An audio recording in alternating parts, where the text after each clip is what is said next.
But so you've been reading a really cool book, it sounds like. Yes. So do you want to, I'll let you talk about that. After listening to Dave and Garrett interview Brian Solomon about his book, I picked it up, and this is Blood and Fire, the unbelievable real-life story of wrestling's original Sheik. And to be honest, the reason I picked it up is because Sheik is from this area. He's from Lansing, and Okay. his family is from there. So I was like, ooh, a book about Detroit wrestling. Right. He owned Big Time Wrestling for a period of time, and that was what, this is a huge Dick the Bruiser, Bobo Brazil, like all kinds of people. And so I was like, ooh. And I listened to the interview and I was like, oh, okay, that sounds great, because I think I could really enjoy. I like wrestling history books. Yeah. And we talk about it all the time, that it reflects real life. So it's fun to actually, I mean, this is from, it starts around it's post World War II, because the Sheik was actually a World War II veteran. Oh, wow. Yeah. So very young when he came back, and very young when he left. There was faking of a birth certificate, all kinds of stuff. Wow. So really cool stuff. And then also to sort of like get the perspective of, a city that I'm familiar with, places that I've been before, places that I haven't. So it's been a lot of fun to do that.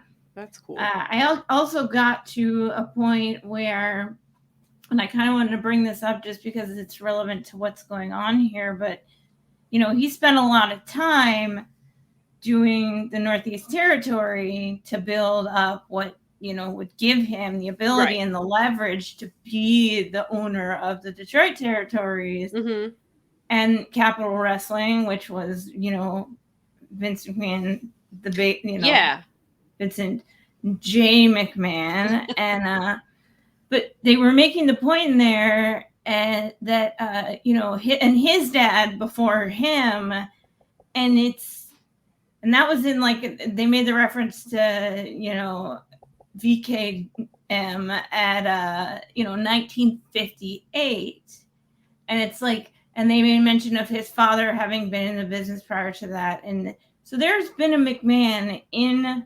American pro wrestling since the 1920s. So over 100 years. Yeah, the name McMahon. Like, that they're there, but I didn't realize. It made me stop. It really, I was listening to this thing, and it's like, I'm really enjoying this whole thing, and then I'm like, hold on, because it really gave me pause about. And I did get a chance to read. I didn't realize that it had been over 100 years. That's insane. It's like this family has been in this business. They've helped, in many ways helped define it.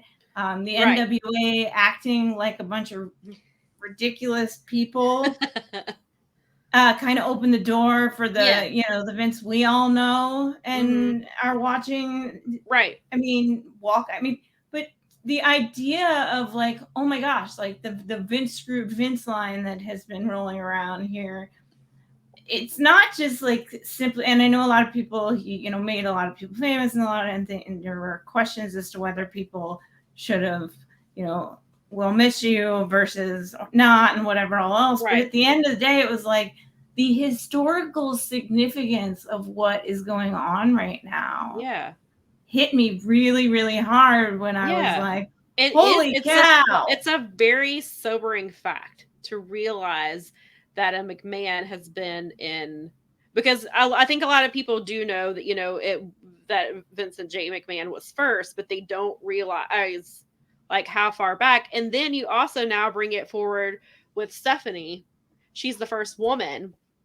100 years later, she's the first woman to take on that CEO role. And obviously it came under some not great circumstances and things like that. And who knows how long it will last, and, because of the way the industry is today.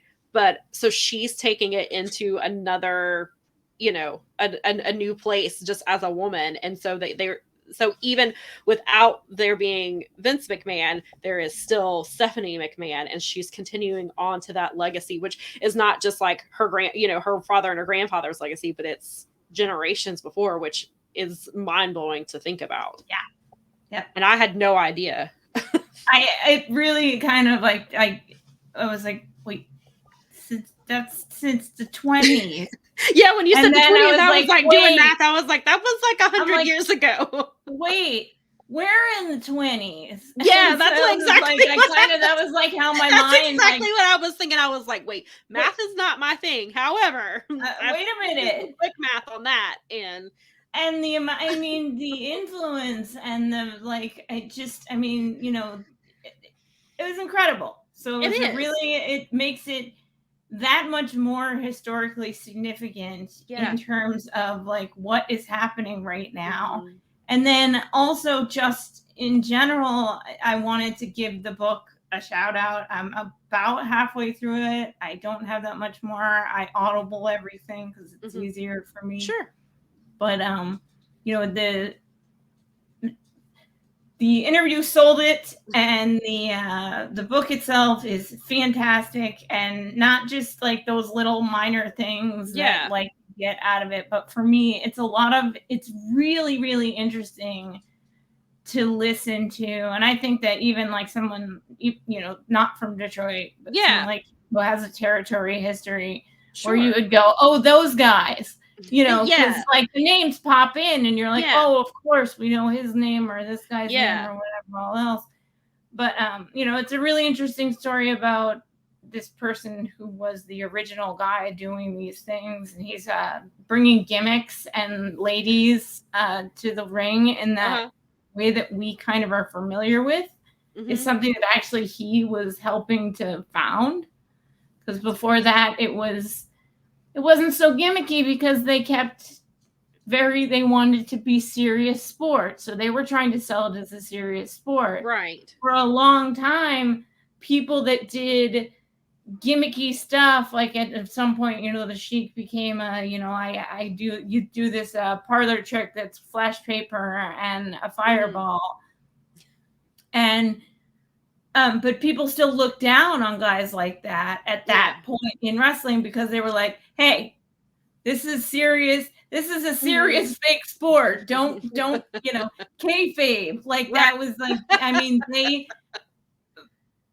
they lived that life and they felt like, so there was the idea of coming to the ring with his princess, that he was whatever. And when he went to his kefir finally and did that sort of thing, it was still something that was a big transition in wrestling. And he was one of the people that I think helped bring it there. But also just for me, I've been totally nerding out on the amount of like Detroit and local history. Well, it makes it more real. That place is still there. Yeah, I've been to that place, and that parking garage on the ceiling is still there, and they've upgraded it since then. And hearing about I like that stuff. It was like when I talked to you about the wrestling, and it was like if you wanted to get kind of a little taste of British culture, but through the eyes of wrestling fans, right? Like that book kind of does. It gives you a little bit of that reflection of culture, what people were into in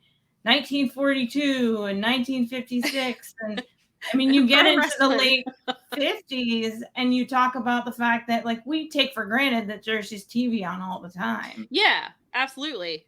And like now and all the stuff that we have access to with just like streaming and oh my gosh, wrestling's at your fingertips in a way that it's never been before, which is incredible. Amazing. But also how marketable wrestling is. That's what I was going to say. They did on TV. One of the first things they were like, how do we fill time? Let's put these wrestling shows on TV. Yeah.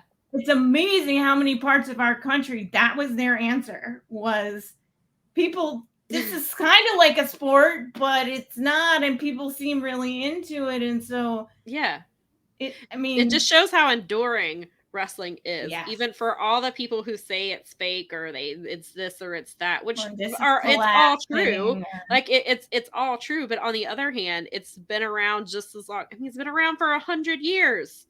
It's been around like as long as so much other stuff, and it's still not taken seriously in some cases. But I mean, it's clearly a form of entertainment that's been around for an entire century.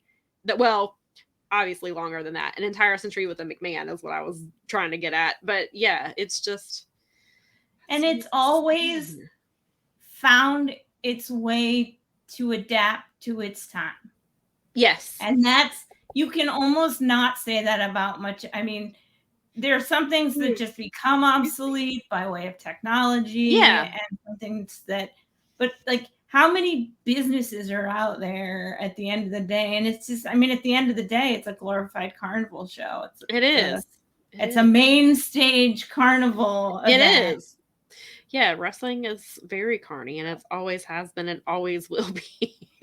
So I highly recommend the book so far. I haven't completely finished it, but even this far in, it's really, and Brian Solomon actually reads it. So if you're someone that's familiar with stuff and everything, that's very cool. Yeah, it sounds extremely I'm really, really, really, really glad that Dave and Garrett, that they pulled that threw that one up on one of their evenings. They made it part of one of their Friday night deals. And also I got, I managed to read the 10 million word bio that Dave wrote about Vince as a kind of I heard about that. I haven't read it. And it actually is. I had a friend put it to me that someone should save that and make a show out of it. And I was like, okay, that's it. That's an interesting way of looking at it. Not to glorify, because it does not glorify in any way. It's a bio. It's this is this, and this is this, and this is this. It's not nice about any of the things. Well, it shouldn't be. They shouldn't be. No, right. No, it shouldn't be. It should be. It's archival. That's what I'm saying. It should be a historical record. It should not be. It's very journalistic. Right. And it's a journalistic archive. Well, that's cool. That I think when we're all having, like, when all this is over and 10 years from now or 20 years from now, when there's still wrestling fans that are around, like, what was it like at that time?